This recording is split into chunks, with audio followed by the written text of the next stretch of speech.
রংপুর, বরিশাল, সিলেট, ঢাকা সবার ইনফরমেশনটা নিয়েছি। আমাদের ডিসিশন ফাইনাল ডিসিশন নিতে হবে এবং এটা আমাদের সাথে ফ্র্যাঞ্চাইজির খুব বেশি পার্থক্য থাকবে না। করতে যাচ্ছে টিমটা, ইজ ইট ট্রু? এই ব্যাপারে আমার কোনো ইনফরমেশন নাই। ডেডলাইনটা কবে দিয়েছেন এই ফ্র্যাঞ্চাইজি ফিল্ডের ডেডলাইনটা? আসলে আমাদের, আপনি জানেন, প্লেয়ার ড্রাফটটা তৈরি করতে হবে, সো এটা 10 তারিখের মধ্যে আমাদের সব কিছু হয়ে যেতে হবে। তার আগে আমাদের আসলে ওই ড্রাফট করা ডিফিকাল্ট হয়ে যাবে। ইন কেস যদি কোনো ফ্র্যাঞ্চাইজি যে 7টা ফ্র্যাঞ্চাইজি চূড়ান্ত না, 95% বললেন। জি, এখনও ওখানেই আছি, কেননা আমি তখনই চূড়ান্ত বলতে পারবো যখন সবার অ্যাটলিস্ট ফ্র্যাঞ্চাইজি ফিজটা পেয়ে যাব। আমরা ম্যাক্সিমাম পেয়ে গেছি, সামান্য একটু বাকি আছে। এটা একটা ডেডলাইন দিয়েছি, এই ডেডলাইনের মধ্যে মানে তাদের পূরণ করতে হবে আর কি। আমি এখন আশা করছি তারা করে ফেলবেন। তারপর যদি না করতে পারেন সেটা তো পরের ব্যাপার, এটা পরের সময় বলতে পারবে। বাট এই মুহূর্তে আমি আশাবাদী যে তাদের যেই 1 থেকে 2টা ফ্র্যাঞ্চাইজি কিছু পেমেন্ট বাকি আছে, ওই পেমেন্টটা তারা করে ফেলবেন এর মধ্যে। প্লেয়ার রিটেনশন এবং ডিরেক্ট সাইনিং এর ক্ষেত্রে কি ধরনের পলিসি আপনারা নিয়েছেন? ওইটা এখনো তো বলতে পারছি না। ওদের আমরা ফিডব্যাক নিয়েছি, এটা আমরা দিব, যখন আমরা ওইটা পাবলিশ করবো তখন জানতে পারবো। একটা দল বলছে যে তারা চান, রংপুর বলছে যে যদি সবাইকে একটা করে ডিরেক্ট সাইনিং দেওয়া হয়।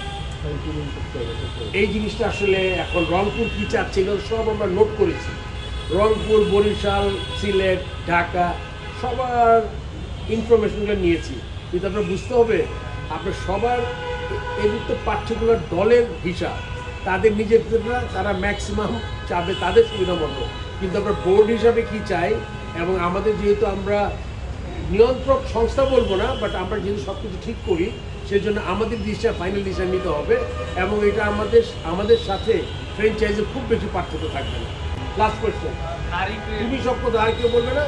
বাংলাদেশ দল প্রথম ম্যাচ জিতেছে, কিন্তু আমরা ওইভাবে কোনো গণমাধ্যম কর্মীও দেখতে পাচ্ছি না, কি কারণে? এখন পর্যন্ত কেউ যায়নি বাংলাদেশ থেকে, কারো ভিসা হয়নি, যেতে পারে এখন পর্যন্ত কেউ যায়নি। এবং এই ফর দ্য ফার্স্ট টাইম কোনো ওয়ার্ল্ড কাপে বাংলাদেশে কোনো গণমাধ্যম এবং বোর্ড মেম্বাররাও গিয়েছেন সেখানে।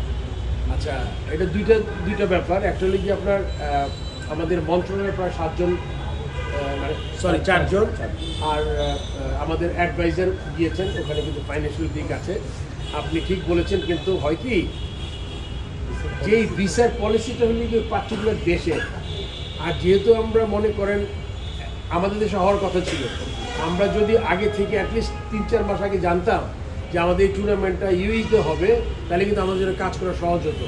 আমাদের প্রতিদিন আমরা পুশ করছি, আমি আপনাদের থেকে SMS পাই, ওইটার এগেনস্টে আমি সিওর সাথে কথা বলি, সিও প্রত্যেক দিন কথা বলে।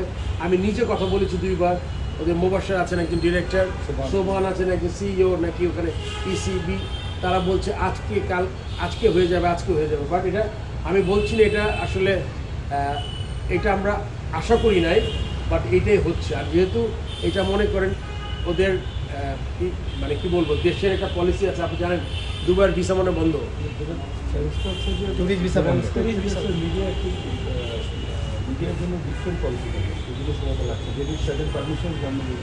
আচ্ছা, গভর্নমেন্ট যেটা বলছে আর কি, সিও যেটা বললো যে ওই মিডিয়ার জন্য যেটা আলাদা, আর ওইটা ওরকম গভর্নমেন্ট যারা অফিসিয়াল যায় তাদের জন্য ডিফারেন্ট দুটো পলিসি, এই জন্য দেরি হচ্ছে। কিন্তু তারপর পারবে, মানে বাংলাদেশ টিম প্রথম ম্যাচে জিতেছে, 10 বছর পর একটা জয়।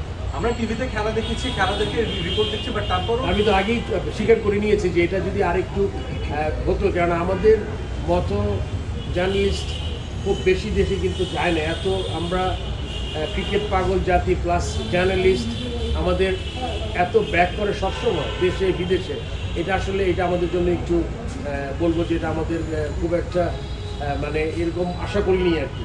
সো আমি আশা করবো যদি আজকে কালকের মধ্যে পেয়ে যায়, অ্যাটলিস্ট নেক্সট দিনের ম্যাচ যদি কভার করতে পারে, তাহলে আমি খুব খুশি হব। ধন্যবাদ।